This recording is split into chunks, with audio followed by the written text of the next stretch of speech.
আন্তর্জাতিক মঞ্চে লাল সবুজ পতাকাকে উঁচিয়ে ধরা দুই তারকা তীরন্দাজ রোমান সানা ও দিয়া সিদ্দিকী নীরব ধনুক হাতে পাড়ি জমিয়েছেন সুদূর আমেরিকায়। দেশের সমস্ত মায়া উপেক্ষা করে তাদের প্রস্থানের কারণ আর্থিক সচ্ছলতা।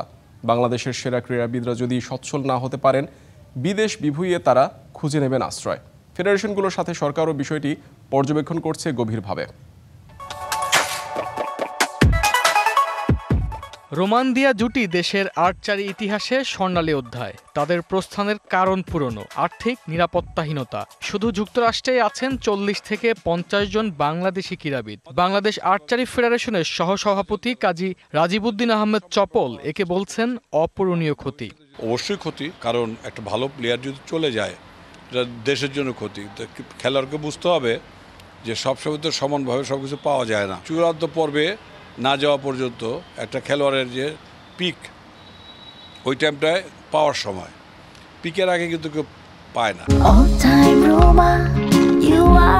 All time Roma. Taste it, love it. তবে আশার আলো দেখাচ্ছেন ক্রীড়া উপদেষ্টা আসিফ মাহমুদ সজীব ভুঁইয়া। ক্রিকেট ফুটবলের মতো অন্যান্য ফেডারেশনগুলোতেও আর্থিক নিরাপত্তা নিশ্চিতে কাজ করবে মন্ত্রণালয়। আমাদের ফেডারেশনগুলোর সক্ষমতাটা আমাদেরকে দেখতে হবে এবং সামনের দিনগুলোতে স্পোর্টসের পাশাপাশি এই আর্থিক নিরাপত্তা প্লেয়ারদের এই বিষয়ে আমরা মনোযোগ দেব। এই আশ্বাসে ভরসা রাখছেন হিমু বন্যার মতো তরুণ ক্রীড়াবিদরা। আপাতত দেশ ছাড়ার কোনো পরিকল্পনা নেই ওদের। এই বিষয়ে আমার কোনো এরকম চিন্তা ভাবনা নাই, কারণ আমি বর্তমানে বাংলাদেশ বিমান বাহিনীতে চাকরিরত আছি এবং বিমান বাহিনী আমাকে অনেক ভালো সাপোর্ট দিতেছে, ভালো ইকুইপমেন্ট দিতেছে। তো সেক্ষেত্রে আমার যাওয়ার কোনো প্রশ্নই আসে না। তাদের সাথে আমাদের করলে হবে না, আমরা সবাই কম বেশি সবাই জবে আছি, আমাদের ফ্যামিলি আছে। তো যারা গেছে, এক জুটি গেছে বা ওয়াসিমেরা যারা গেছে, অবশ্যই তারা ফ্যামিলির জন্যই গেছে।